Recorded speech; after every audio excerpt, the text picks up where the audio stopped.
Assalamualaikum warahmatullahi wabarakatuh.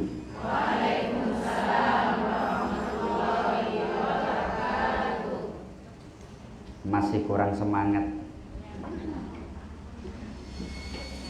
Semoga yang menjawab salam saya dengan semangat Allah senantiasa memberikan kesehatan. Amin. Dipanjangkan umurnya. Amin.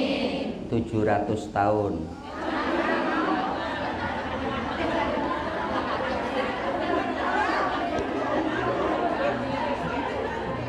Kok nggak amin ini, Bun?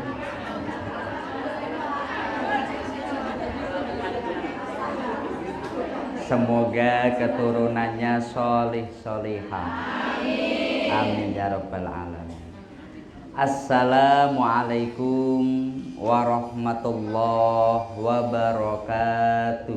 Waalaikumsalam warahmatullahi wabarakatuh. Alhamdulillah wa syukrulillah wa bini'matillah la haula wa la quwata illa billah. Alhamdulillahilladzi an'ama alaina bini'matil iman wal islam. Alhamdulillahilladzi khalaqal mauta wal hayata liyabluwakum ayyukum ahsanu amala. Rabbi shrah li sadri wa yassir li amri wahlul 'uqdatam min lisani yafqahu qawli. Kepada yang kami muliakan segenap hadirin sekalian yang dirahmati Allah Subhanahu wa taala. Wabil khusus kepada pengasuh pesantren Al-Miftah beserta segenap jajaran kepengurusan pesantren dan seluruh yang hadir pada kesempatan pagi hari ini. Pertama-tama marilah kita memanjatkan rasa syukur kehadirat Allah karena pada pagi hari ini oleh Allah kita diberi nikmat hingga kita bisa berkumpul di tempat yang mulia ini. Kita berkumpul di tempat yang baik, kita berkumpul bersama orang-orang yang baik, dan kita berkumpul dalam rangka melakukan kebaikan. Ini satu nikmat yang luar biasa besar yang patut kita syukuri dengan mengucapkan Alhamdulillahirabbil alamin. Kedua kalinya sholawat serta salam semoga tetap tercurahkan terhadap junjungan kita Nabi besar Muhammad Sallallahu alaihi wasallam. Nabi yang beliau ini Masya Allah dalam rangka memberikan syafaat kepada umatnya. Rasulullah itu rela menanggung beban yang berat. Kalau kita umatnya, sholat malam itu hukumnya sunnah. Kalau pas tidak ada kondangan, kalau pas tidak ada tontonan, kalau pas tidak ada pikiran, malam hari tenang, wah saya sholat malam. Tapi kalau wah ini musim kondangan, wah ini musim acara, ini capek malam, ngorok tidur, subuh baru bangun. Kalau kita sholat sunnah hukumnya sunnah. Tapi untuk Nabi Muhammad itu wajib. Di dalam Al-Quran Allah berfirman, wa minal laili fatahajjad bihi nafilatal asa ayyab'asaka rabbuka maqamam mahmuda. Yang artinya di waktu malam Muhammad kamu lakukanlah ibadah wajib tambahan sebagai bentuk tambahan kepadamu agar engkau diberikan makom mahmuda, tempat yang terpuji. Tempat yang terpuji itu apa? Makom syafaat Rasulullah Shallallahu Alaihi Wasallam. Maka Rasulullah itu agar bisa menolong kita, Bu, setiap malam Rasulullah itu wajib sholat malam. Makanya dalam hadis kaki beliau sampai melepuh, beliau sholat awal malam sampai menjelang fajar. Ini dalam rangka apa? Demi kita umatnya. Makanya mari kita senantiasa membaca sholawat kepada Nabi Muhammad Sallallahu Alaihi Wasallam. Allahumma sholli ala Sayyidina Muhammad, Allahumma sholli alaihi. Bunda-bunda sekalian yang kami muliakan dan dirahmati Allah Subhanahu wa Ta'ala, dalam kesempatan kali ini kami akan mengkaji satu ayat. Tapi mungkin kata pepatah, tak kenal maka tak sayang, ya Bun ya. Ini kami alhamdulillah bisa bersilaturahmi di pesantren ini, Masya Allah. Biasanya kami menyimak melalui media sosial. Majelis-majelis yang ada di sini kami menyimak. Tapi alhamdulillah pagi hari ini oleh Allah kami dipertemukan dengan bunda-bunda sekalian yang Masya Allah, mulai belakang sampai depan semuanya terang.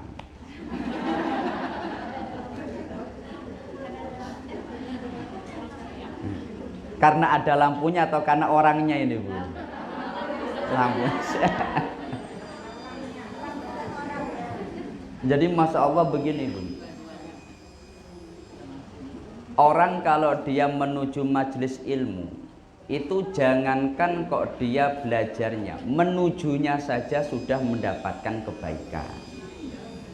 Di dalam hadis sahih itu Rasulullah bersabda, man salaka tariqan yaltamisu fihi ilman sahalallahu lahu tariqan ilal jannah. Barang siapa orang menempuh perjalanan untuk mencari ilmu, maka Allah akan memudahkan dia menuju surga. Apalagi kalau menempuhnya ini dengan persiapan, memakai shawl Palestina, skincare dulu, ya Bun ya. Malaikatnya, mantep ini. Jangankan kok persiapan, sekedar melangkah saja, sahalallahu lahu tariqan ilal jannah.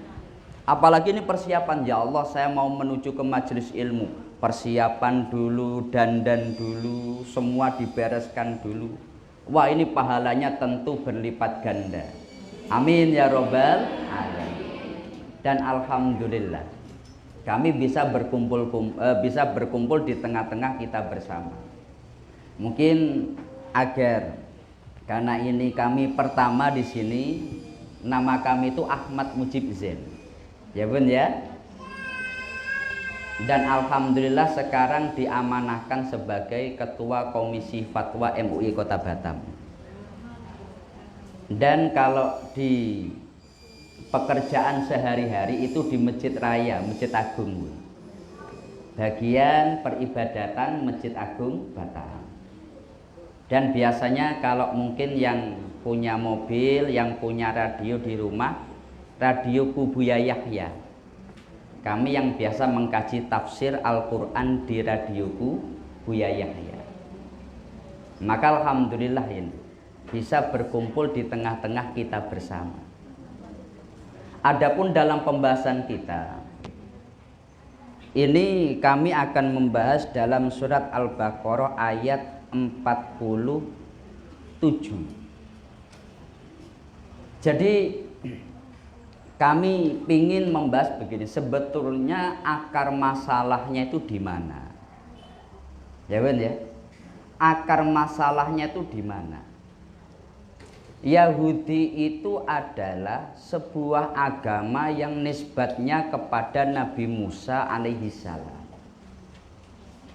Yahudi itu adalah nisbat daripada anak Nabi Yakub, itu ada yang namanya Yahuda. Lalu kalau Nasrani itu nisbat kepada agama yang dibawa Nabi Isa. Meskipun ada kemelencengan-kemelencengan, tapi kalau dengan kita Islam pada dasarnya ada beberapa kesamaan-kesamaan. Kita yakin ada Nabi Ibrahim. Mereka yakin nggak ada namanya Ibrahim? Ada, sampai ada yang menyebut Abraham, ada yang menyebut Ibrahimovic, yang suka bola itu Bun. Ya Bun ya. Kita menyebut malaikat Jibril. Mereka pun juga tahu malaikat Jibril. Mereka cuma kadang menyebutnya dengan Gabriel. Bahkan ada pemain bola Gabriel Batistuta. Kita tahu ada namanya surga Firdaus. Mereka juga ada namanya paradis. Kita tahu namanya surga Aden. Mereka juga punya Eden. Lah di sana itu karena kami di surga Eden itu kami juga ngaji tafsir. Eden Park itu artinya taman surga. Itu Nurul Jannah. Lah itu Eden Park itu sebenarnya dari surga Aden. Makanya sebetulnya ada banyak kesamaan.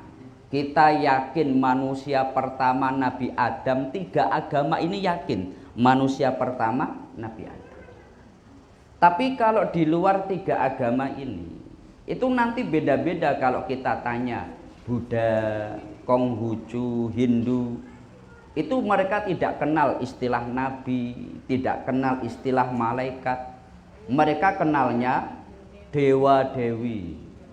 Ada dewa matahari, ada Dewi Kuan Im. Pokoknya mereka berbeda sekali dengan kita. Makanya kalau dalam disertasi doktoral itu, kalau dalam diskusi-diskusi ilmiah, ketika menyebut agama samawi, itu yang disepakati 3 ini. Arti samawi itu dari langit. Agama yang bersumber dari langit. 1 Nasrani, 2 Yahudi, 3 Islam. Yahudi itu adalah agama yang ini diikuti atau dianut oleh Bani Israel. Maka seringkali disebut dalam Al-Quran itu Yahudi, ada disebut ya Bani Israel. Kalau Nasrani itu adalah agama yang pada dasarnya untuk Bani Israel juga. Tapi ketika orang Yahudi mereka nggak suka perubahan, Nabi Isa bahkan mau dibunuh tapi kemudian diselamatkan Allah. Muridnya akhirnya pindah dari Palestina, dari Yerusalem sampai ke Eropa. Agamanya menyebar nanti di Eropa. Lalu Islam itu juga sama. Kenapa? Kami ingin menyampaikan di dalam ensiklopedi Islam Syafi'i Antonio itu disebutkan begini. Jadi pada dasarnya akar masalah bukan di agama.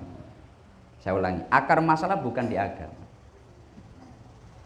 Tapi akar masalah itu adalah bagaimana orang-orang Bani Israel itu melihat dirinya, menganggap dirinya. Di dalam Al-Quran Allah berfirman, ya Bani Israil adkuru ni'matiyallati an'amtu alaikum wa anni faddaltukum alal alamin. Ayat ini adalah ayat yang mengingatkan, wahai Bani Israel, ingatlah bahwasanya aku telah memberikan nikmat kepada kalian. Ingatlah nikmatku kepada kalian. Dan ingatlah aku mengunggulkan kalian, mengalahkan seluruh alam. Saya ulangi ini. Akar masalahnya di sini.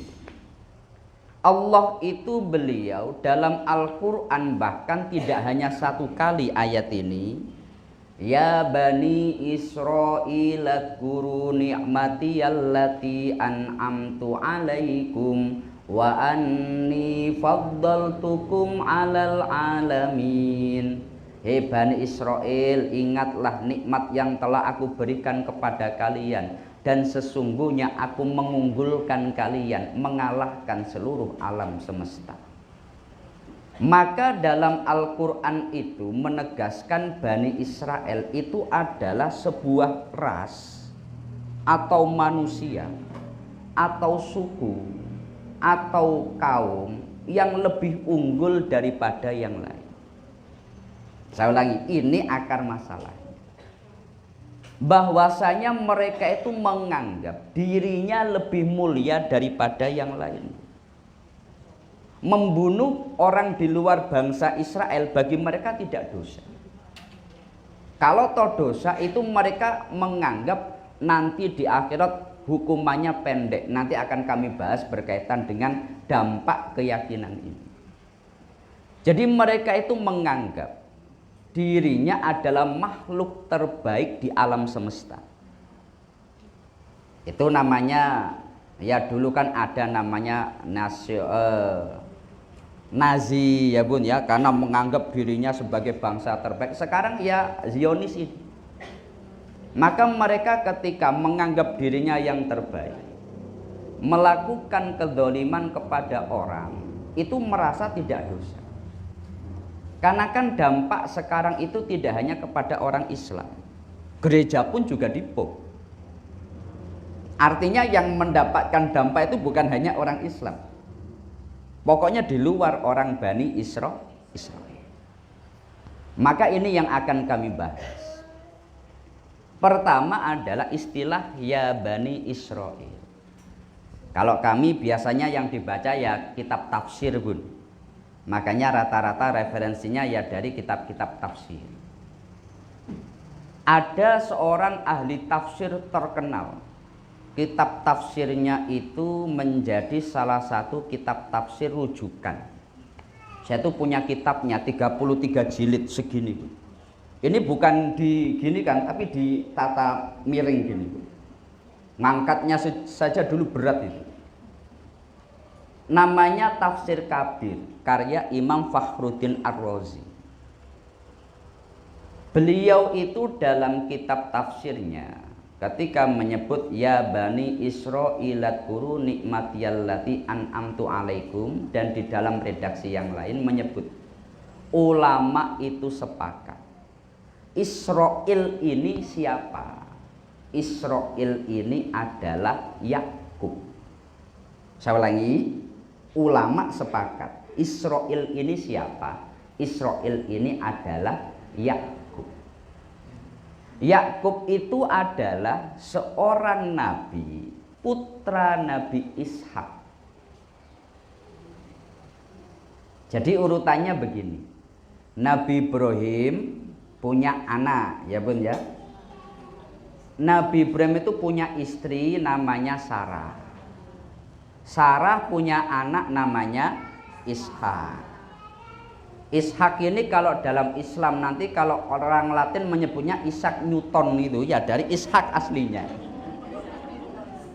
Loh ini beneran ini.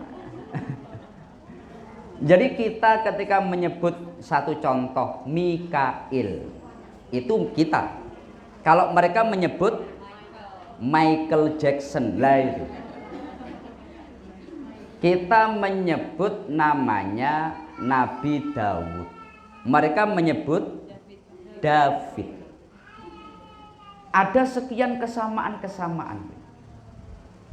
Nabi Yakub itu punya nama lain, namanya Israel. Ya bun, di Islam lebih terkenal dengan Yakub. Tapi ketika di Quran juga banyak memakai Israel. Israel ini bahasa Ibrani.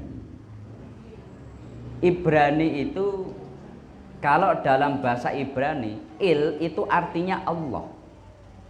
Ya, il itu artinya Allah. Eli Eli atau il itu artinya Allah. Maka para malaikat pun ada ilnya. Mikail, Izrail, Mikail, Jibril. Ilnya itu Allah. Yang artinya mereka ini adalah hamba-hamba Allah. Maka arti Israel itu artinya kalau dalam bahasa Arab Abdullah. Saya ulangi nih. Kita kalau memberi nama anak Abdullah, kalau di bahasa Ibrani kan namanya Israel. Loh, ketawa ya nih. Jadi kayak bahasa Arab namanya Naja, bahasa Jawanya Bejo lah, gitulah. Nanti bahasa lain beda, tapi yang dimaksud sama. Ketika orang menyebut nama Israel dalam bahasa Ibrani itu artinya hamba Allah. Bahasa Arabnya berarti Abdullah. Jelas ya Bun ya? Lalu Israel ini memiliki anak 12. Nabi Israel atau Nabi Yakub ini kan keturunan Nabi Ibrahim. Ibrahim itu aslinya dari Babilonia, daerah Mesiran sana lah. Lalu kemudian setelah dibakar oleh kaumnya nggak ada yang iman, Nabi Ibrahim, orang yang pertama hijrah dalam rangka dakwah, beliau akhirnya menuju Palestina. Sampai sekarang makamnya pun juga di Palestina. Lalu nanti Nabi Ibrahim punya anak Ishak, punya anak Ismail. Yang Ismail ini ditaruh jauh di Mekah.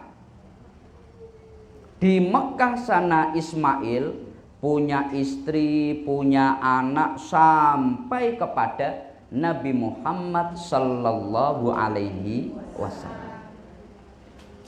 Lalu dari anak yang Ishak itu punya anak namanya Israel atau Yakub. Yakub punya anak 12 anak Nabi Yakub itu salah satunya sangat ganteng kayak artis Korea. Pokoknya itu wajahnya betul-betul membuat perempuan terpikat. Namanya Yosef. Namanya Nabi Yusuf. Dalam bahasa kita Yusuf, dalam bahasa mereka Yosef. Ini agar kenapa? Karena kita sedang membahas mereka. Maka sengaja saya memakai istilah-istilah yang enggak hanya di dalam Islam. Nabi Yusuf ini kemudian karena begitu dicintai oleh orang tuanya sampai berlebih, akhirnya Nabi Yusuf ini dibuang. Sampai akhirnya jadi budak di Mesir. Ya Bun ya? Jadi budak di Mesir. Lalu Nabi Yusuf itu setelah di Mesir bertahun-tahun akhirnya sukses.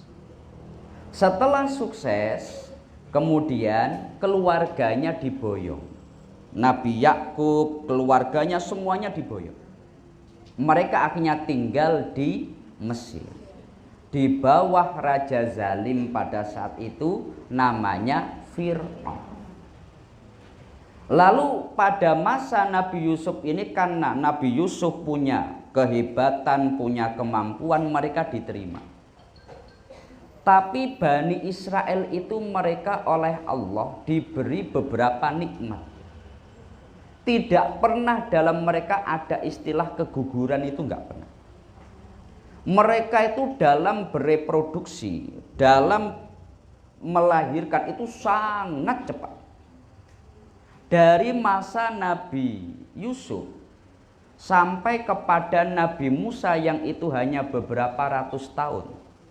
Saat pindah ke Mesir hanya 70 orang. Karena Nabi Yakub dengan 12 anaknya kemudian punya cucu Jumlahnya nggak lebih dari 70. Lalu pada masa Nabi Musa itu sudah hampir 600.000 lebih. Banyak sekali. Itu badal yang bisa jalan, belum nanti yang tua-tua. Maka Fir'aun itu dia melihat, lah ini imigran tapi kok sekarang banyak sekali ini. Apalagi Fir'aun itu dia di satu malam mimpi. Mimpi ada namanya api dari Baitul Maqdis Palestina datang menyambar di Mesir. Semua disambar, tapi yang disambar aneh, hanya rumah-rumah orang Kipti, orang Mesir. Yang orang Palestina nggak disambar api sama sekali. Maka Fir'aun ini dia merenung, wah saya ini mimpi apa ini? Apa kira-kira dapat nomor atau gimana ya? Maka semua tukang sihirnya itu dikumpulkan. Itu bisa dibaca di dalam tafsir Ibnu Katsir, di dalam tafsir Jalalain, sarah tafsir Jalalain. Karena ini sebuah hikayah yang masyhur, kisah yang masyhur. Lah Fir'aun itu kemudian semua tukang sihirnya dikumpulkan. Saya mimpi begini. Maknanya bagaimana? Semua tukang sihirnya itu sepakat. Oh, Fir'aun, akan ada anak dari Bani Israel yang lahir yang akan menghancurkan kekuasaan kamu. Semua tukang sihir.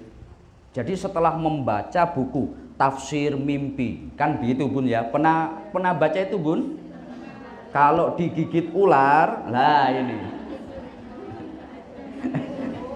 Biasanya kan begitu Bun ya? Tafsir mimpi, mimpi digigit ular. Wah ini berarti jodoh saya ini.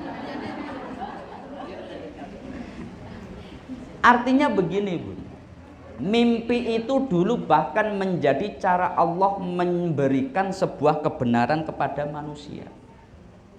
Nabi Yusuf pun mukjizatnya mentafsirkan mimpi. Nabi Muhammad sebelum jadi nabi, setiap mimpi pasti menjadi kenyataan.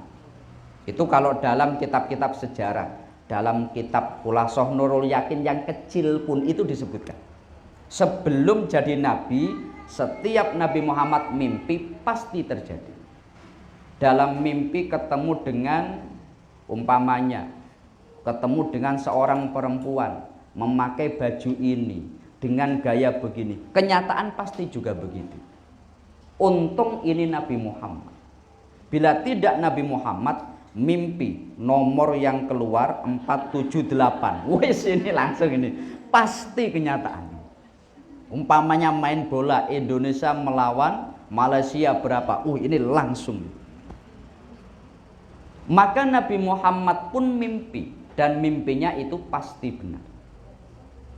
Nabi Yusuf mukjizatnya mentafsirkan mimpi. Fir'aun ketika mimpi, semua ahli sihirnya sepakat akan lahir anak dari bangsa Israel yang menghancurkan kekuasaan kamu. Berdasarkan mimpi, akhirnya Fir'aun membuat kebijakan ekstrim.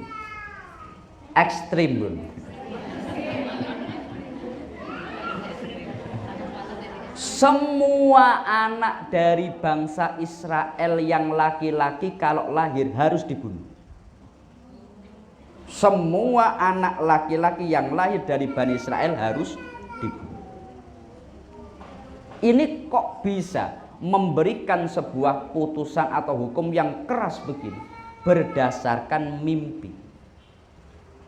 Di dalam Al-Quran Allah berfirman, wa id najjainakum min ali fir'auna yasumunakum su'al adabi yudabbihuna abna'akum.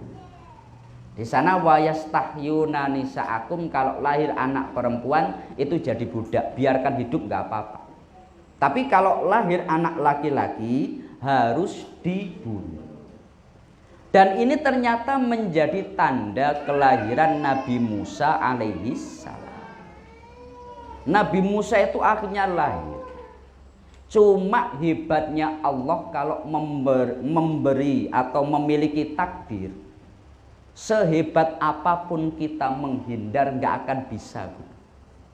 Fir'aun itu semua anak laki-laki yang lahir dari bangsa Israel, karena ini yang menghancurkan kekuasaannya, harus dibunuh. Ternyata anak itu adalah Nabi Musa. Dan Nabi Musa malah diasuh oleh Fir'aun. Saya ulangi. Nabi Musa itu diasuh siapa, Bun? Fir'aun. Ya, Bun ya. Orang sebelah Batam Center sana itu. Jadi Nabi Musa itu mulai kecil oleh orang tuanya ketika dihanyutkan di sungai itu, akhirnya diterima oleh Asia, kemudian diasuh oleh Fir'aun.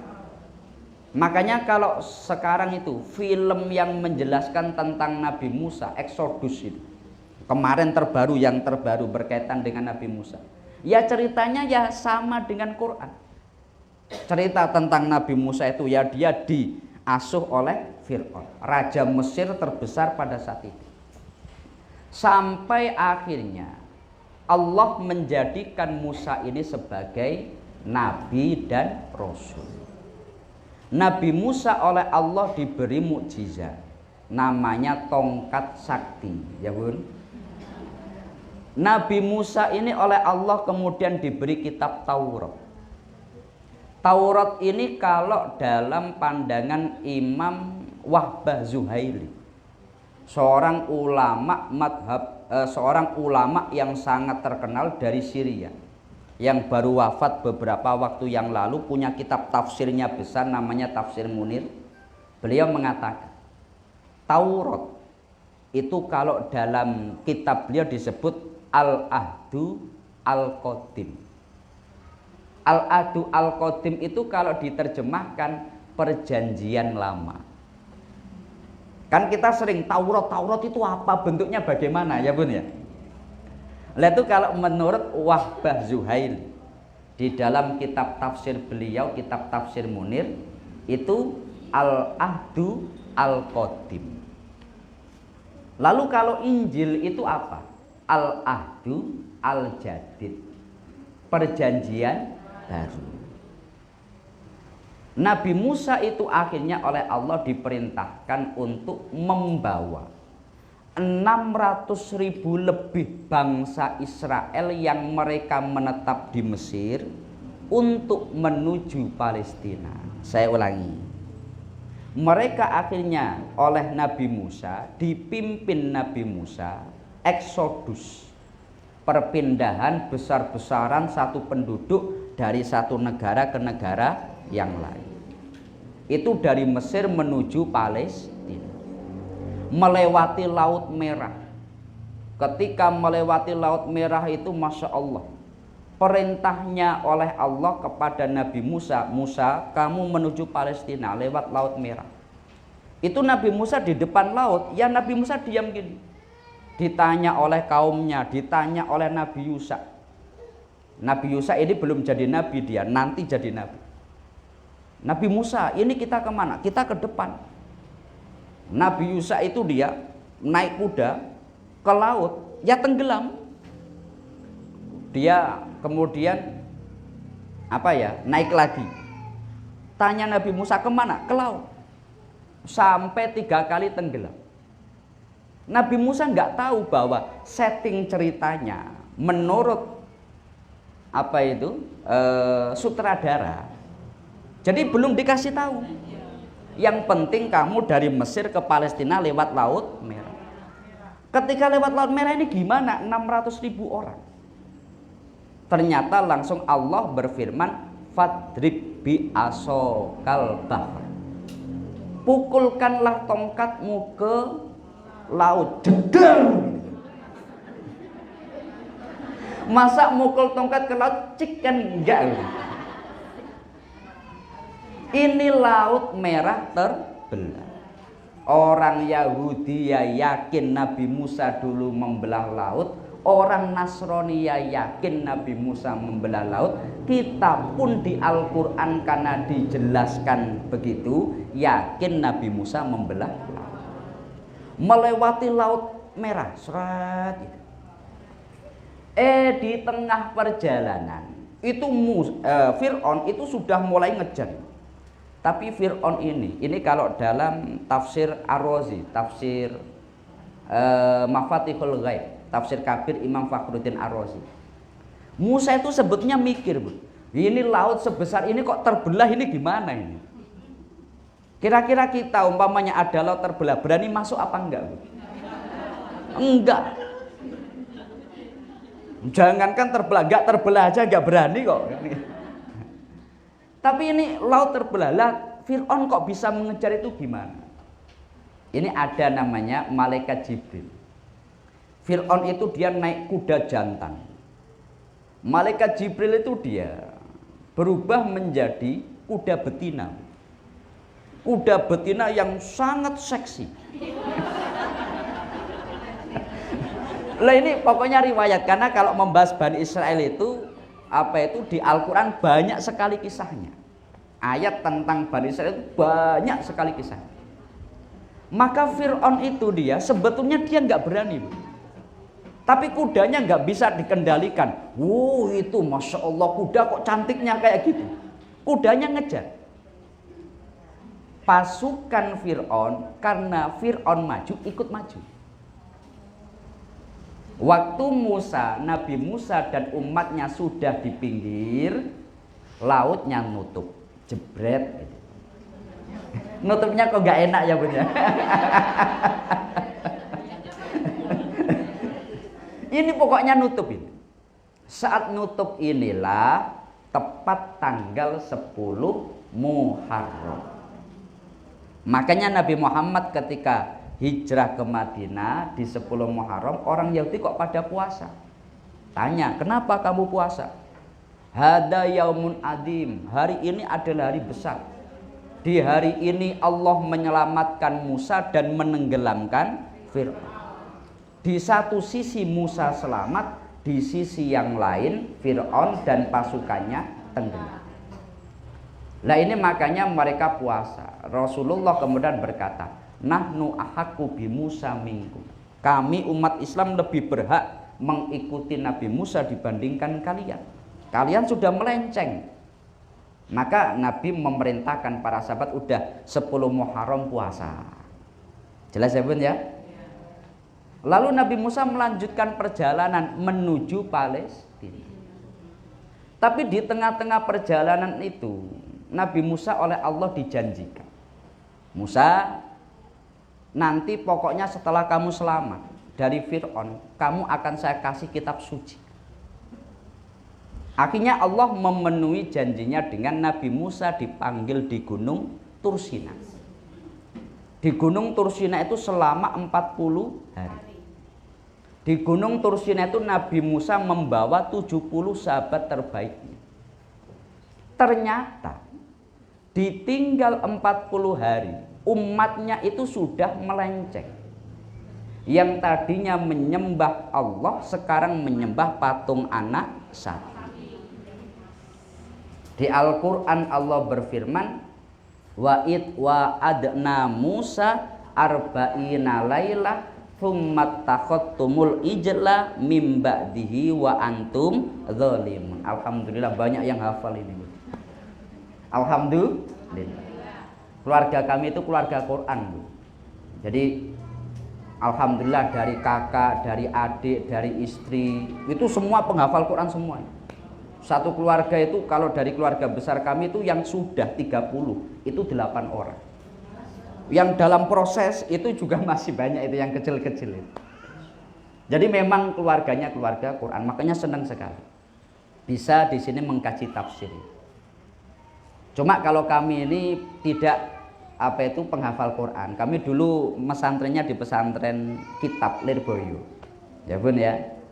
Makanya kalau kami tidak penghafal Quran, tapi senang mengkaji tafsir. Lalu akhirnya Nabi Musa itu ketika menerima kitab Taurat kembali kaget, umatnya sekarang kok menyembah patung anak sapi. Langsung akhirnya Nabi Musa ini menyuruh kaumnya untuk tobat. Tobatnya itu adalah faktulu anfusakum. Dalam surat Al-Baqarah, membunuh diri mereka sendiri. Itu nanti banyak ceritanya. Sampai pada puncaknya Nabi Musa ini belum sampai Palestina sudah wafat. Lalu digantikan Nabi Harun. Nabi Harun juga wafat. Kapan orang Israel ini masuk ke Palestina? Itu setelah Nabi Musa wafat, Nabi Harun wafat, dipimpin Nabi Yusa baru masuk Palestina. Tapi ketika di sana mereka belum menjadi penguasa, belum menjadi orang besar, mereka masih sifatnya imigran. Lalu mereka itu kapan menjadi tokoh besar? Karena dulu ada namanya Jalut. Jalut itu penguasa yang zalim. Ada orang yang oleh Nabi, namanya Nabi Samuel. Ya memang Nabi Samuel ini, kalau dalam kitab namanya Nabi Samuel. Ini karena memang tentang cerita Bani Israel. Nabi Samuel itu oleh Allah ditunjuk yang bisa memimpin menyatukan 12 kabilah besar bangsa Israel. Itu orang yang dengan ciri-ciri tertentu, maka itu namanya Tolut. Maka Tolut itu dia memimpin pasukannya. Jumlah pasukannya setelah terjadi sekian banyak ujian 313 melawan pasukan Jalut. Jelas ya Bun ya? Pasukan Tolut 313 itu jumlahnya sama persis dengan Nabi Muhammad ketika perang Badar 313. Sebetulnya cerita para nabi itu banyak kaitannya. Antara nabi satu dengan nabi yang lain banyak kaitannya. Yang sampai akhirnya Jalut ini mati di tangan seorang pemuda yang bernama Dawud. Dawud ini mereka menyebutnya David. Terkenalnya Dawud melawan Jalut ini David versus Goliat. Ya Bun ya. Ini sebetulnya kalau kita membaca ini enak ini Bun. Tapi setiap kisah yang ada di Al-Qur'an lafi qasasihim ibratul liulil albab. Semua kisah yang ada di Al-Qur'an, sejarah yang ada di Al-Qur'an itu ada pembelajaran bagi orang-orang yang berakal sampurna. Ya Bun. Akhirnya saat itulah dibagi kekuasaan. Jalut memiliki separuh kekuasaan, Dawud memiliki separuh kekuasaan. Lalu oleh Tolut, bukan Jalut, Tolut menjadi raja separuh, Dawud menjadi raja separuh. Lalu Tolut punya anak perempuan. Dawud, kamu mau nggak menikahi putri saya? Mau gitu. Setelah menikah baru kekuasaan diberikan semua kepada Nabi Dawud. Dawud ini Masya Allah, sebagaimana tadi kami sebutkan, orang Bani Israel itu mereka untuk memiliki anak itu enggak, dalam reproduksi itu oleh Allah betul-betul diberi nikmat. Jadi enggak ada istilah keguguran sebagainya, enggak ada. Dan syariatnya berbeda dengan kita. Nabi Dawud itu istrinya berapa Bu? 99 sampai akhirnya 100. Yang terakhir itu yang nanti jadi masalah itu. Sudah punya 99 istri, ada menterinya punya istri cantik sekali. Lalu ya Allah, itu kok cantik sekali, saya ingin punya istri. Kamu kan sudah punya 99 Dawud, tapi nggak ada yang seperti dia ya Allah. Repot kalau sudah cinta itu repot. Sampai akhirnya nanti Nabi Dawud itu dia ya banyak dikritik. Tapi yang ingin kami sampaikan, Nabi Dawud beliau punya istri 100. Itu dalam syariat mereka itu memang boleh. Dulu untuk syariat Nabi Musa, laki-laki nggak ada batasan menikah. Makanya Nabi Sulaiman itu istrinya berapa? 1000 Bun.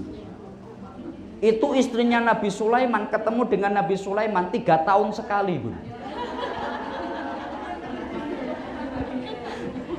Iya kan, 1 tahun kan 300 65 lah, 350 lah pokoknya. Jadi kalau 1000 kan berarti 3 tahun kan. Lah ini beneran Nabi Sulaiman itu. Jadi dulu pernah Nabi Muhammad itu beliau dikritik oleh orang-orang Yahudi. Muhammad, kamu itu katanya nabi, tapi kok kamu itu beristri, istri kamu lebih daripada satu, kamu itu kok orang yang hanya mengikuti hawa nafsu, kamu kok mengkritik saya, kamu tahu Nabi Sulaiman, kamu yakin dengan Nabi Sulaiman? Ya. Nabi Sulaiman istrinya berapa? Tahu 1000. 1000 dengan istri saya lebih banyak mana? Lebih banyak 1000, ya sudah itu. Artinya memang itu dulu boleh. Jelas ya Bun ya? Pada masa Nabi Musa laki-laki nggak ada batasan istri. Tapi pada masa Nabi Isa dibalik. Laki-laki satu hanya boleh punya istri satu. Ini syariat Nabi Isa, bukan Nabi Musa, Nabi Isa. Makanya di agama Nasrani nggak ada istilah poligami. Nanti dalam Islam itu ada lagi, dibalik lagi. Bila syariat antar nabi kadang memang berbeda. Satu contoh, dulu untuk orang Yahudi daging onta itu haram. Saya ulangi, daging onta sama dengan daging babi, daging onta haram. Lalu ketika di dalam Islam daging onta itu halal. Ada banyak orang Yahudi yang sudah masuk Islam, mereka tapi di dalam Islam nggak mau makan daging onta. Bagi mereka tetap ini haram. Sampai Allah berfirman, ya ayyuhalladzina amanu taqullaha udkhulu fis-silmi kafah. Itu bisa dibaca dalam asbabun nuzulnya. Ayat ini mengkritik Abdullah bin Salam dan tokoh-tokoh Yahudi yang sudah masuk Islam, meskipun masuk dalam Islam nggak mau makan daging onta. Kenapa? Bagi mereka haram. Tapi dalam Islam itu halal. Jadi antar nabi memang hukum kadang berbeda. Lalu sampai pada puncaknya Nabi Sulaiman itu dia menjadi raja terbesar. Kekuasaan Nabi Sulaiman itu, kuil Nabi Sulaiman bahasa mereka, bahasa kita ya kerajaan Nabi Sulaiman. Itulah adalah tempat yang oleh mereka disebut sekarang ini tempat Baitul Maqdis, berada di tempat Nabi Sulaiman. Makanya sampai sekarang di bawah Baitul Maqdis itu banyak terowongan-terowongan. Mereka ingin mencari jejak-jejak kerajaan Nabi Sulaiman. Karena Baitul Maqdis, jadi begini, biar kita tahu sejarah. Pokoknya ini kita membahas masalah Quran, masalah sejarah bangsa Israel. Tapi dari sudut pandang tafsir. Allah ketika berfirman, Subhanalladzi asra bi abdihi laila minal masjidil haram ilal masjidil aqsal ladzi barokna haulahu linuriyahu min ayatina, sampai seterusnya. Maha suci Allah yang telah memperjalankan hambanya dari Masjidil Haram ke Masjidil Aqsa. Aqsa ini berada di mana Bun? Palestina ya Bun ya. Aqsa ini letaknya di Palestina. Tapi pertanyaannya, Nabi Muhammad Isra Mi'raj itu kapan? 2 tahun sebelum hijrah. Tepatnya 1,5 tahun lah. Orang menyebutnya ya 2 tahun itu. 2 tahun sebelum hijrah. Jangankan kok masjid, di sana orang Islam itu belum ada. Masjid artinya yang kita kenal ini. Jangankan kok masjid yang ada kubah emasnya sebagainya. Orang Islam pun belum ada. Kita menjadi patung. Kok diam semua ini? Loh, benar apa enggak Bun? Benar kan?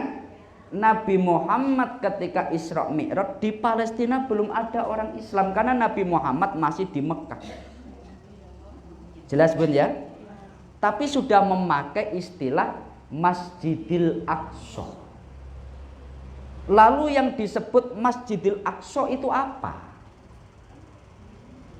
Ya, Masjidil Aqsa itu adalah Sokhro.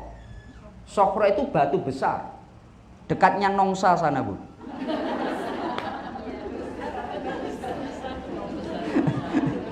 Sokhro itu memang maknanya batu besar. Pokoknya batu yang besar. Rasulullah ketika Isra Mi'raj berpijak dari batu ini. Nah ini batu besar ini, tapi bukan yang dekat Nongsa sana ya Bun ya. Nanti oh ini Sokhro waktu Nabi Muhammad Isra Mi'raj. Wah ini. Rasulullah beliau Isra Mi'rajnya dari Masjidil Aqsa. Ternyata yang dimaksud itu Sokhro, batu besar. Lah di tempat itulah kemudian disebut Yerusalem, kota lama. Dan itu dulu akhirnya pada masa Khalifah Malik bin Marwan kalau nggak salah. Itu bukan masa Nabi. Masa setelah Umar menaklukkan Palestina, baru di sana umat Islam masuk, kemudian mereka bersatu menjadi sebuah tempat yang aman. Pada masa Malik bin Marwan, kalau nggak salah Malik bin Marwan ini, lalu dibangunlah di atas atau di sekitar batu itu masjid yang sampai sekarang. Maka masjid itu tidak pada masa Nabi, tapi masa bahkan tabi'in atau bahkan bawahnya tabi'in. Jelas ya Bun ya? Begitu. Lalu sekarang, kenapa orang Yahudi itu menjadikan Palestina menjadi tempat yang sangat sakral bagi mereka? Karena Palestina itu adalah tempat yang dituju mereka, tanah yang dijanjikan Allah untuk mereka. Ketika dari Mesir, kemudian mereka udah kamu berangkatlah ke Palestina. Maka Palestina oleh orang Bani Israel dianggap sebagai tanah yang dijanjikan Tuhan.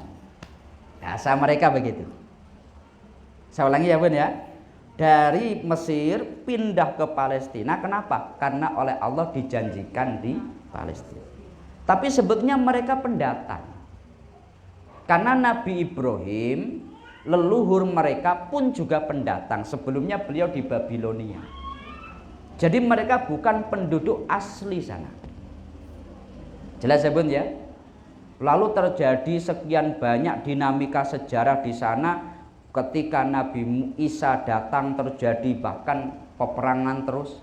Sampai puncaknya Umar menaklukkan Palestina. Lalu sampai akhirnya sekarang ini Bun, rame sekarang ini ya. Tapi kemudian begini, akar masalahnya itu sebetulnya agama Yahudi atau dari orangnya. Lah itu makanya ketika kita membaca Al-Quran itu pernah. Sekarang ini saya langsung ke kaitan akidah.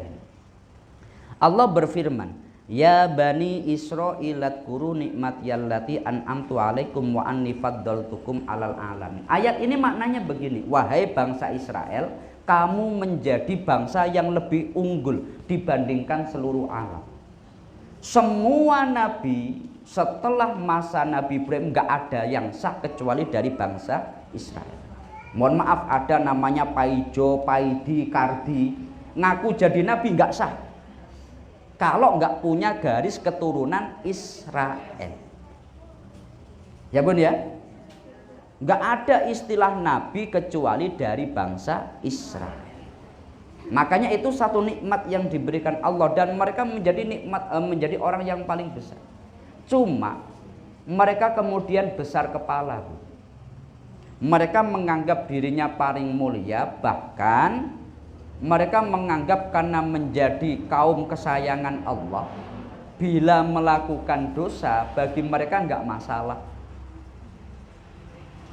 Kita umat Islam, kita yakin Islam ini sebagai umat Islam sebagai umat terbaik. Umat Islam sebagai umat paling unggul. Kuntum khaira ummatin ukhrijat linnas.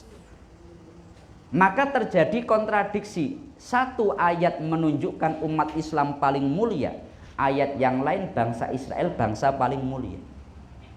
Maka dalam teori ulama tafsir ada namanya nasakh mansukh. Jadi makna yang benar begini. Ini menjadi kesimpulan. Sebelum datangnya Islam, bangsa terbaik, bangsa yang dicintai Allah itu bangsa Israel. Ya bun? Tapi setelah Islam datang, siapa yang tidak mengambil Islam, maka wa may yabtaghi ghairal islami dina falyuqbala minhu wa huwa fil akhirati minal khosirin. Maka pasti dia merugi. Ini menjadi kesimpulan para ulama. Dulu mereka bangsa terbaik, tapi sebelum datangnya Islam. Setelah datangnya Islam, wajib mereka masuk Islam. Islam sebagai bangsa yang terbaik, sebagai agama yang terbaik. Apapun bangsanya, selama Islam menjadi bangsa terbaik. Apapun makanannya, minumnya teh botol,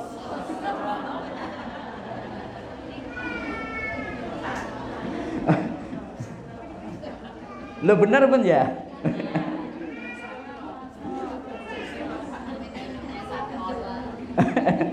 Ya ini sunpot apa ini?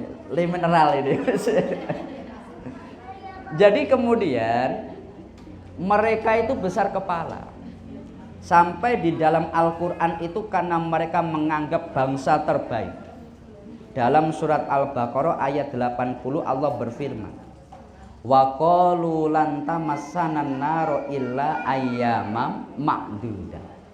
Mereka berkata, kami ini kalau masuk neraka itu hanya sebentar saja. Mereka ketika membunuh, ketika mencuri, ketika dolim, mereka tahu ini salah. Tapi bagi mereka kalau toh nanti di neraka itu hanya sebentar saja. Hanya sekitar 40 hari. Saya ulangi, ini memang betul mereka yakin kalau masuk neraka, kalau toh mereka dosa masuk neraka mungkin hanya 40 hari. Setelah itu ya mereka masuk surga. Kan repot kalau ada orang tahu salah tapi dia nggak takut dengan hukuman. Umpamanya ada orang tahu bahwasanya ini salah, tapi nanti kamu kalau salah nanti kamu saya belikan bakso. Oh dia gampang dukung, nggak apa-apa. Dia melakukan kesalahan pasti dia enak-enak saja. Nah itu terbukti Nabi Muhammad ketika menaklukkan Khaybar. Itu dalam ayat 80 riwayatnya dicatat oleh Imam Ibnu Katsir. Jadi Imam Ibnu Katsir itu beliau mencatat riwayat begini. Lamma futihat Khaybar uhdiyat li Rasulillah syatun fiha summun.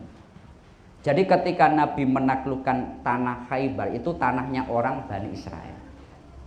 Maka ada orang Bani Israel itu memberikan racun, memberikan daging kambing. Tapi sudah dibumbui racun. Mereka tahu yang paling disenangi Nabi Muhammad itu kaki bagian belakang. Maka untuk yang bagian belakang itu dikasih racun. Yang bagian lain kepala, kaki depan, punggung gak dikasih racun. Sahabat yang makan dengan Nabi enak Nabi, ayo makan gitu. Tapi Nabi Muhammad itu beliau ketika mau makan, itu malaikat Jibril langsung mat bentar mat gitu. Lah iya kan kalau malaikat Jibril menyebut Nabi Muhammad gimana? Ya kan ini sudah sangat akrab sekali kan. Masa ya Nabi Muhammad gitu. Saking akrabnya, mat bentar mat. Stop gitu. Maka malaikat Jibril memberikan kabar kepada Nabi bahwa itu ada racun. Karena Khaybar ini sudah takluk, maka Nabi langsung semua orang Yahudi dikumpulkan. Ya, semua orang Yahudi dikumpulkan. Maka Nabi Muhammad ketika mereka kumpul, semua ditanya. Ijma'u liman kana minal Yahudi hahuna faqala lahum Rasulullah man abukum. Nabi kemudian kepada mereka bertanya, siapa leluhur kalian? Mereka menjawab, qalu fulan fulan fulan fulan. Nabi mengatakan, kamu dusta.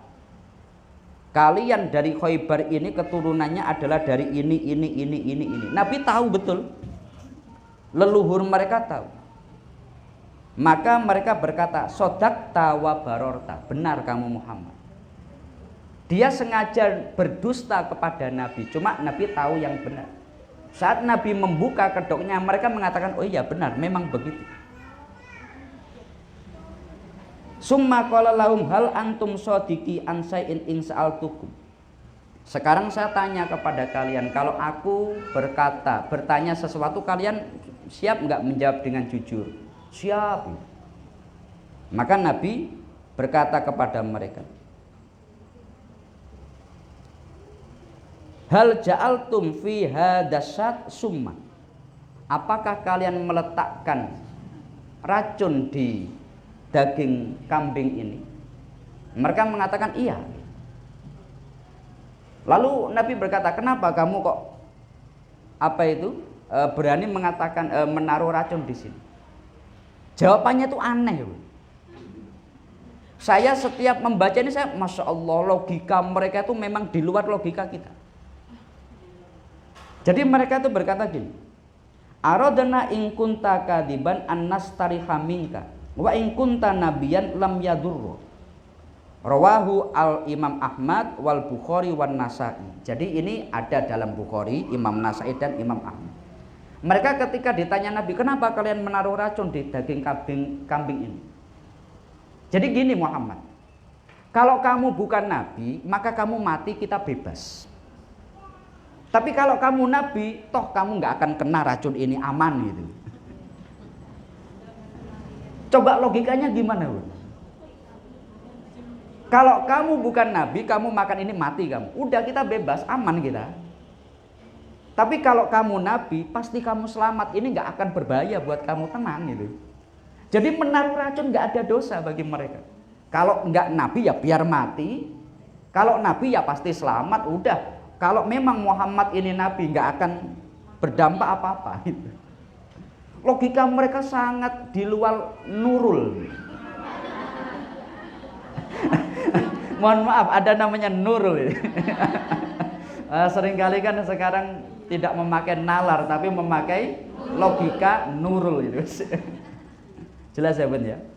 Jadi ini kalau menurut dalam ensiklopedia Islam Yusuf Antonio, akar masalahnya bukan di agamanya, tapi di mereka itu merasa sebagai sosok paling mulia.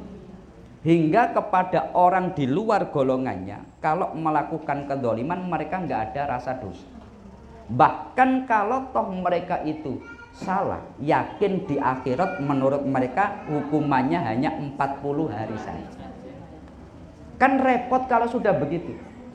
Tahu salah tapi nggak takut hukuman. Cara menasihati orang seperti ini terus bagaimana? Makanya berapa kali pun terjadi di PBB itu teguran kepada mereka, itu mereka nggak akan pernah berubah. Karena coba orang tahu ini salah tapi dia nggak takut dengan kesalahannya, cara menasehatinya gimana? Di boykot pun bagi mereka Jadi ini yang bisa kami sampaikan, salah satu faktor akar masalah ya Bun ya. Dan ini menjadi keyakinan mereka. Makanya mereka itu orang Yahudi Bani Israel itu kepada orang di luar golongannya nggak mau. Agama Yahudi itu hanya untuk bangsa Israel. Orang di luar Israel nggak boleh memeluk agama Yahudi. Karena mereka takut tercampuri. Mungkin mereka menganggap darahnya darah biru, lah kita ini darah kotor. Tapi Rasulullah beliau menegaskan bahwasanya tidak ada perbedaan antara orang Arab dengan orang Ajam, antara orang kulit putih dengan orang kulit hitam. Karena inna akramakum indallahi atqakum. Ini yang dibawa Rasulullah Shallallahu Alaihi Wasallam. Dan ini mungkin pembahasan kita pada pagi hari ini. Mungkin sebelum kami lanjut, ada yang ingin ditanyakan, Bu? Kami persilakan. Oh, silakan. Mohon maaf, kami boleh minum, Bun? Bukan apa itu teh botol sosro, tapi lem. Silakan, Bu. Assalamualaikum warahmatullahi wabarakatuh. Waalaikumsalam. Terima kasih Ustaz atas pencerahannya di pagi hari ini, dan sedikit banyak kami tahu bagaimana kekejaman yang terjadi di Palestina itu memang sudah dari awalnya ya Ustaz, ya, sudah dari sononya. Jadi dalam hal ini sebagaimana kita lihat dari berita, sudah begitu banyak negara-negara untuk meminta gencatan senjata, tapi ada juga negara yang tidak setuju untuk dilakukan gencatan senjata, seperti beberapa negara ya Ustaz ya. Apakah beberapa negara yang tidak setuju itu mereka merasa satu ras atau satu turunan dengan bangsa Israel ya Ustaz? Bagaimana itu Ustaz? Karena tidak ada dengan hati nurani sedikit pun, begitu banyak kepedihan kita tonton di televisi atau media sosial. Demikian, Assalamualaikum warahmatullahi wabarakatuh. Waalaikumsalam warahmatullahi wabarakatuh. Jadi kalau mensikapi sekarang ini kita memang repot. Repotnya begini, akan terus terjadi tarik ulur.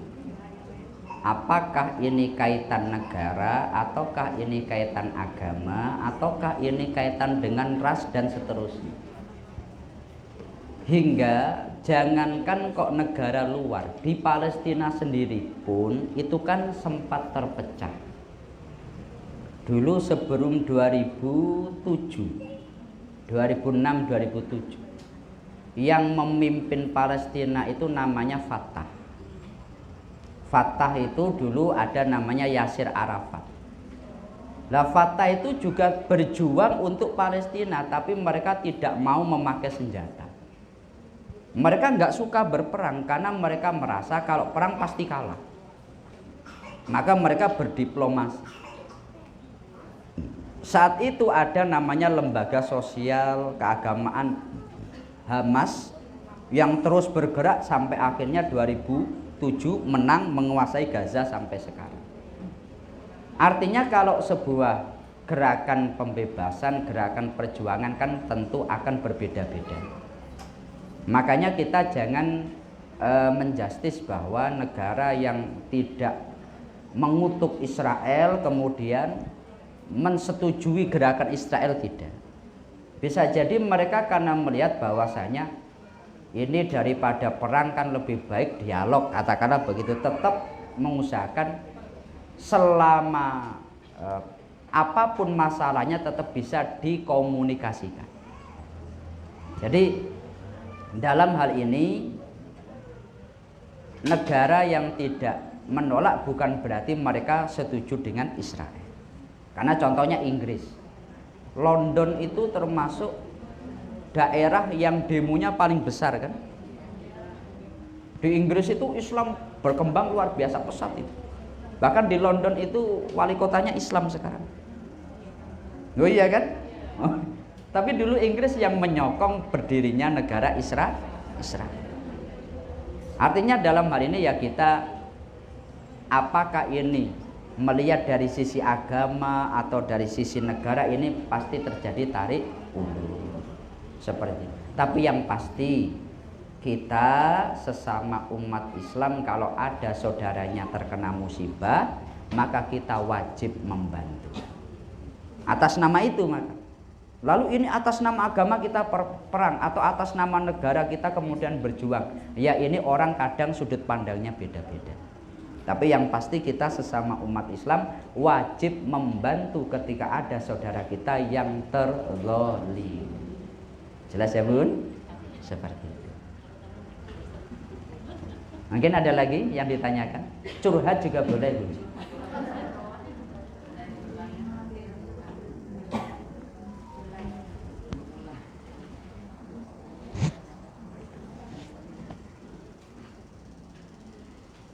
ini yang mengganjal. Jadi setelah diceritakan oleh Ustadz, sebenarnya benar atau salah kalau saya bilang sebenarnya Israel dengan Palestina itu bersaudara cuma beda ibu?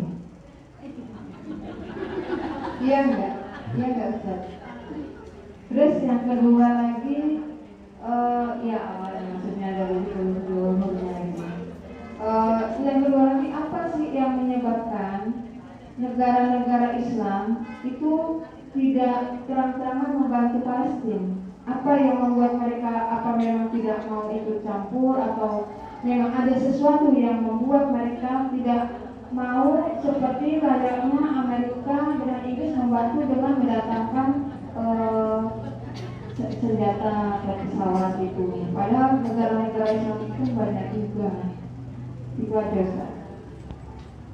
Jadi mungkin Israel dengan Palestina itu ya. Kalau Palestina itu kan baru dideklarasikan tahun 1980-an. Negara Palestina berdiri. Dulu kan namanya Yerusalem saja.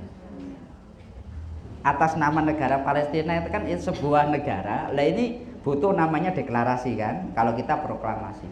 Itu kapan? Itu kan ya kalau nggak salah tahun 1980-an kalau nggak salah. Artinya kalau nama Palestina. Tapi kalau Yerusalem itu sudah dulu. Ya, Yerusalem. Kalau Baitul Maqdis itu sudah dulu. Masjidil Aqsa sudah dulu. Tapi kalau atas nama Palestina lah ini tidak.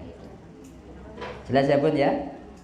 Lalu dalam hal ini apakah mereka kemudian sebetulnya saudara beda ibu? Jadi antara Bani Israel dengan Nabi Muhammad yang benar begitu. Antara Nabi Muhammad dengan Israel itu sebetulnya saudara jauh. Saudara tapi jauh. Kenapa? Karena Nabi Muhammad bin Abdullah bin Abdul Muthalib sampai bin Hasyim sampai kepada Adnan sampai kepada Ismail, kemudian ini Ibrahim. Israel nama lain Nabi Yakub ini adalah Israel bin Ishak bin Ibrahim. Maka sebetulnya leluhurnya sama. Ya Bu ya. Beda ibu, bapaknya sama, ibunya beda. Ibu daripada Bani Israel itu Sarah, seorang perempuan yang cantik, yang solihah, luar biasa. Menikah dengan Ibrahim bertahun-tahun itu belum punya anak. Sampai Nabi Ibrahim umur 80-an. Lalu setelah Nabi Ibrahim beliau itu dibakar, beliau hijrah ke Palestina. Dalam surat As-Saffat beliau doa, Rabbi habli minas sholihin, Rabbi habli minas sholihin, Rabbi habli minas sholihin. Ya Allah berikanlah aku keturunan yang soleh. Sarah akhirnya, Ibrahim kamu nikahi saja budak saya. Hajar itu budaknya Sarah. Kamu nikahi budak saya. Siapa tahu melalui dia kamu punya keturunan. Atas saran Sarah, Ibrahim menikahi Hajar. Ternyata hamil. Nah, ini. Sarah cemburu luar biasa. Udah pokoknya aku nggak mau tinggal bersama Hajar. Mau nggak mau pokoknya Hajar harus pergi. Makanya Hajar setelah anak lahir masih merah dibawa ke Mekah. Permintaan siapa ini? Sarah salah satunya karena dia cemburu hebat. Tapi setelah itu Allah memberikan Sarah ini kandungan hamil bernama Ishak. Ya Bun ya. Maka Nabi Ibrahim itu beliau istrinya satu di Palestina, satu di Mekah. Itu nanti setelah wafat ini Nabi Ibrahim menikah lagi dengan perempuan namanya Konturo. Punya anak 6 gitu. Tapi yang 6 ini statusnya bagaimana wallahu alam. Cuma kalau di dalam kitab-kitab biasanya sebutkan Nabi Ibrahim selain Sarah, Hajar ada istri lagi namanya Konturo. Punya anak 6 dari situ. Maka Nabi Muhammad kalau diambil garis ke atas, leluhurnya sama dengan Israel. Ya Bun ya. Kenapa? Sama-sama leluhurnya Nabi Ibrahim, cuma beda ibu. Jelas ya? Lalu yang kedua, kenapa negara-negara Arab tidak mau membantu? Kalau ngomong masalah negara itu gimana ya Bun ya?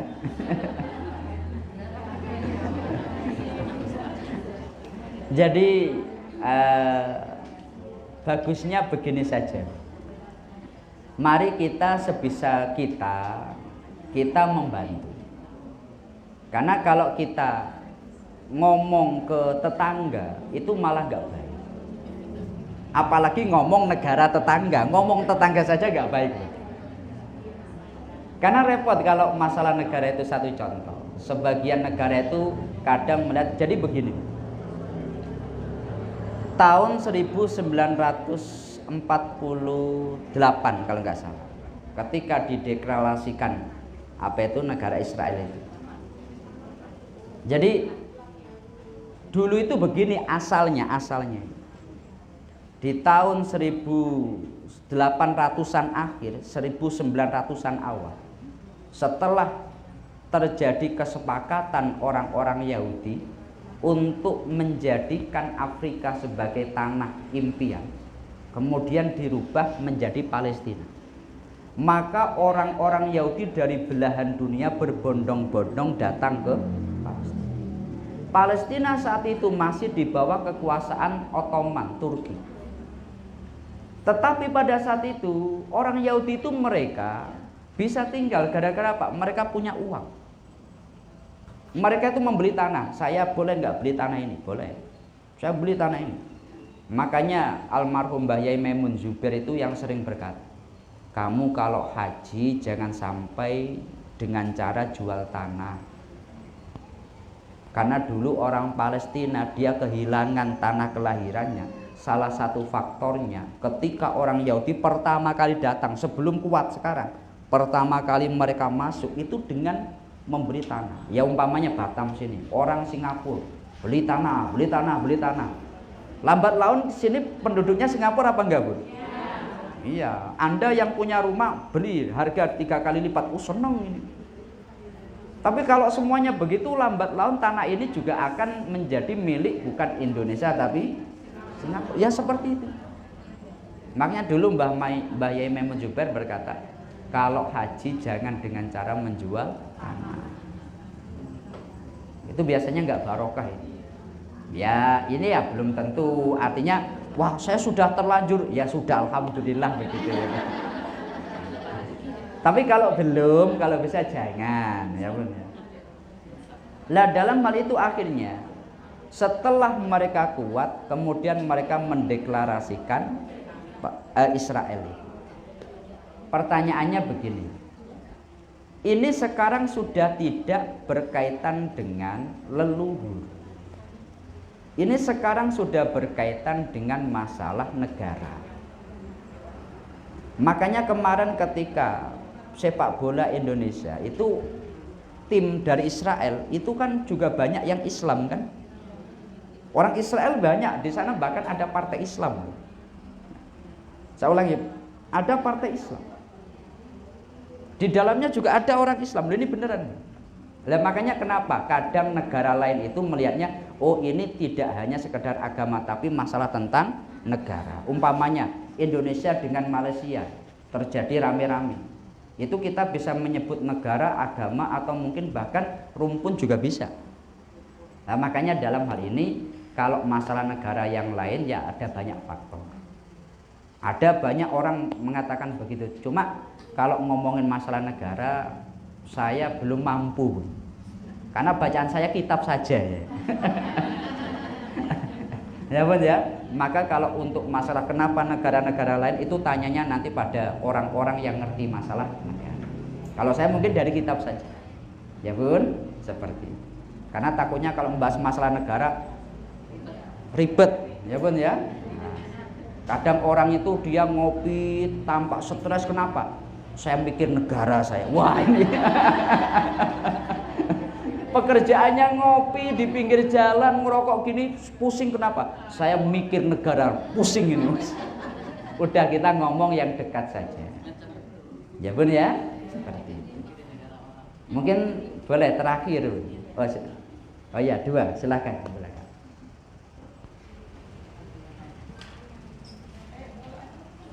Mungkin langsung saja begini. Iya, silakan.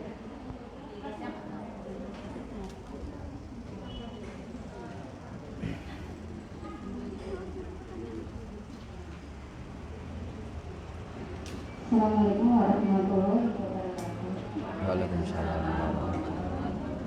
Seperti yang pembahasan Ustaz tadi, Yahudi adalah agama yang diturunkan kepada Bani Israel. Setahu saya orang Yahudi itu juga ada yang baik Ustaz, meskipun itu hanya sedikit kan. Terus pertanyaan saya adalah apakah semua Bani Israel itu termasuk Zionis Israel juga? Seperti Ustaz. Terus yang kedua ya Ustaz ya, pada saat Isra Mi'raj kan Allah memperjalankan Nabi Muhammad dari Masjidil Haram ke Masjidil Aqsa. Terus baru Rasulullah itu mendapatkan perintah untuk menjalankan ibadah sholat 5 waktu. Jadi sebelum perintah itu turun, seperti Masjidil Haram dan Masjidil Aqsa itu kan sudah masih difungsikan sebagai apa? Seperti itu Ustaz. Terima kasih. Assalamualaikum warahmatullahi wabarakatuh. Waalaikumsalam warahmatullahi wabarakatuh. Jadi Yahudi itu kan agama untuk Bani Israel, dan Yahudi itu kan ada yang baik. Lalu kalau Zionisme, apakah semua orang Yahudi begitu? Makanya dibedakan antara, itu bisa dibaca ya. Salah satu referensi yang saya baca itu dari ensiklopedia Islam Yusuf Antonio Syafi'i itu. Jadi dalam beberapa literasi, bahkan sekarang pun juga kan banyak orang Yahudi sendiri menolak gerakan Israel. Saya lagi, orang Yahudi sendiri menolak gerakan Israel. Karena beda antara Zionisme, ingin menjadikan Gunung Zion sebagai tempat suci, dengan orang Yahudi sendiri. Makanya orang Yahudi itu ya ada yang baik. Pada masa Nabi Muhammad, Rasulullah itu beliau ketika wafat, beliau itu masih punya hutang pada orang Yahudi. Saya ulangi, Nabi Muhammad itu beliau ketika wafat, artinya begini, Nabi Muhammad ketika wafat, beliau itu baju perangnya masih tergadaikan di orang Yahudi dan belum ditebus. Artinya Nabi masih punya tanggungan. Makanya ada orang mengatakan, "Wow, kamu kalau utang gak usah takut, karena apa? Utang itu termasuk sunnah Nabi." Ya enggak begitulah. Cuma Rasulullah itu beliau hutang, mesti utang itu untuk menolong orang lain itu. Ada orang minta Nabi pas nggak punya uang, udah kamu ngambil ke sana atas nama saya, nanti saya yang bayar. Nabi hutang pasti itu untuk menolong orang lain, bukan untuk kita beli apa, pingin uang nggak cukup, utang nggak itu. Maka Nabi Muhammad bahkan salah satu orang yang membantu Nabi, kan tentu kita pernah dengar hadis anak kecil agama Yahudi membantu Nabi di rumah Nabi. Saat sakit Nabi bahkan menjenguk. Rasulullah ketika korban, kemudian Aisyah tanya, Nabi, daging korban ini diberikan kepada siapa? Yang pertama berikan ke tetangga kita yang